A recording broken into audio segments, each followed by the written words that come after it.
So the last couple of months have been kind of crazy with the whole rebranding of the channel and other things that were hindering me from being able to get a video out. But I'm finally getting everything situated, and the first thing that I wanted to show you guys was this new series that I thought up. Unlike my regular general reviews, this one's gonna be a little bit more opinionated, if you could possibly imagine that. I'm gonna be taking games that I very well may like, that other people may like or love, and explain some very subjective personal gripes that I have with them. I'm not really gonna have a set schedule for these, just whenever I feel inspired to do them. My point is to get my opinions out there and documented in a concise and eloquent manner, as opposed to just yelling them at people when I'm inebriated. What constitutes a glitch? Because you're saying it's in glitch hour, so you didn't like fucking randomly I didn't just fall through Okay, but did you walk into another area and all of a sudden it stutters into a different fucking area? Shovel Knight is a game that was crowdfunded via Kickstarter back in 2013. Its idea was simple, to take gaming, specifically the platforming genre, back to its roots. Back before all the bitching and moaning about how your newest Call of Duty game isn't running at a full 1080p 60 frames a second, 2D platformers were king. These games flourished back in the NES days, and many of the titles of that era were top-notch and set the bar for the genre as a whole. They were simple, fun, engaging, and difficult as all fuck. Shovel Knight's concept was to dial it back to what a lot of us remember playing back then, and to make the experience as authentic as possible. Even down to little details like using the NES's actual color palette, albeit allowing more colors on screen than the NES could handle. By the end of its Kickstarter campaign, Yacht Club Games, who's made up of ex-Way Forward employees, had raised over $311,000. Fuck. Since its release, it's been praised more than any game I've seen come out in years, maybe even ever. It's gotten near perfect, if not 100% perfect scores all across the board. But is that score really accurate, or even fair? It's been said time and time again that no game is perfect, especially due to the subjectivity of games as a whole. And while I liked this game the first time I picked it up, and I still do, I noticed it was being praised so highly that everyone, and I mean literally every single person who reviewed or spoke about the game, seemed to ignore its faults. And the fact that no one pointed any of them out, or even noticed them, left a bad taste in my mouth. Keep in mind that because of the glaring similarities, I'm gonna be comparing things to Mega Man, like, a lot. The first issue I have with it is the fact that the levels are really long. There's no arguing that. When comparing it to games like Mega Man or Castlevania, Shovel Knight's levels trump those games in length by a long shot, and at first glance, that may seem like a good thing. More bang for your buck, right? Well, bigger isn't always necessarily better. I personally feel that this takes away from the experience. As each level begins and the amazing music starts playing, I get immediately pumped to start the level. Each time I'm blown away by the visuals and scenery because the game is extremely visually impressive. But as the level goes on, and I get a little bit more than halfway through it, it starts to feel stale and seems to drag on and on. The level design slowly begins to seem bland instead of fun. Shovel Knight's levels introduce new ways to traverse the stage using the game's basic mechanics and even build upon that as you get more items and abilities. But because of the length of each level, many of them begin to feel gimmicky after the first few times, and a new innovative way to interact with the stage begins to feel like a chore. And instead of blazing through a level feeling excited and on my toes the whole time, I start to think to myself, okay, I get it.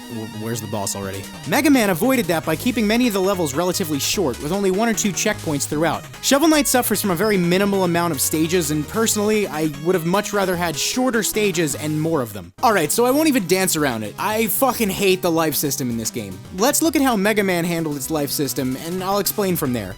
Mega Man gives you only 3 lives at the beginning of the game and after every game over. Sure, you can pick up the occasional random 1-up from killing an enemy, but for the most part, you had the lives you were given to get through the stage and beat the boss. Mega Man's level design is very trial and error based and makes you learn from your mistakes. Each time you die, you know exactly what you did wrong and usually improve on each retry.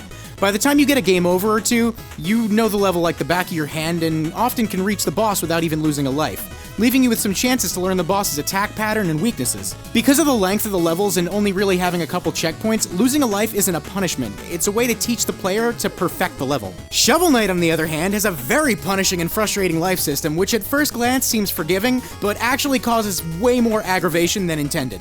Each time you die, you lose a good amount of gold that you've collected throughout the level, and start back off at the previous checkpoint. The game then lets you recollect your dropped gold wherever it was you died.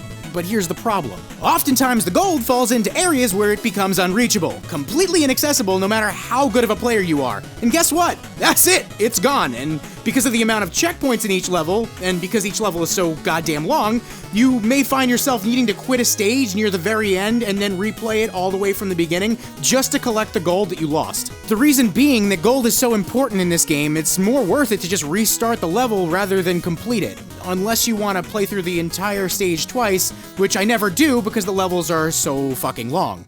Now the bosses, more specifically the Knights of the Order of No Quarter. I can tell Yacht Club intended the boss fights to be very Mega Man-esque, i.e. learn the pattern, slay the boss. But because of the way you actually attack and because you have the aid of your items, most of the boss fights with the Knights, you can pretty much just wail on them until they die. Except for Tinker Knight, that shit was fucking rad. Sure, I could have learned each boss's pattern and assess each fight in a strategic way, but the game made it way too easy to just spam the phase locket and then attack.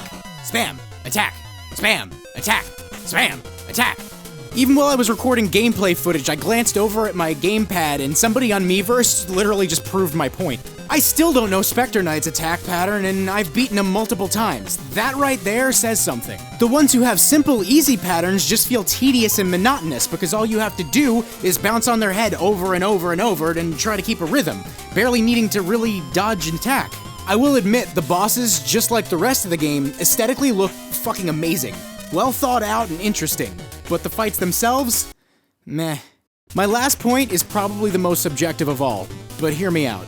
Another issue I have with the whole gold collecting thing itself is that while obtaining more and more gold does give you access to items and upgrades, so much of each stage is comprised of actually collecting it. I mean, the concept of using your shovel to dig up treasure is innovative and fun to an extent, but there's so much gold to collect in each stage that, to me at least, it starts to become more of a chore than anything. Once you've gotten past the honeymoon phase of searching for gold hidden in walls and in piles of dirt, the hiding places end up becoming predictable, and a majority of every new screen you enter, you end up having to scan for hidden gold before proceeding to the next.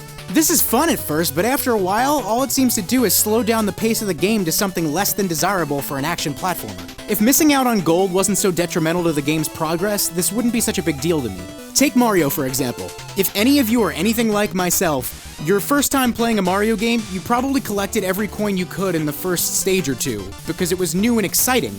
Or maybe later on in the game, you needed to farm for some lives. Whatever the reason, you probably only went out of your way to collect as many coins as possible for a small portion of the game. If I played Super Mario Bros. 1 and collected every coin in every stage, it would take fucking forever to finish.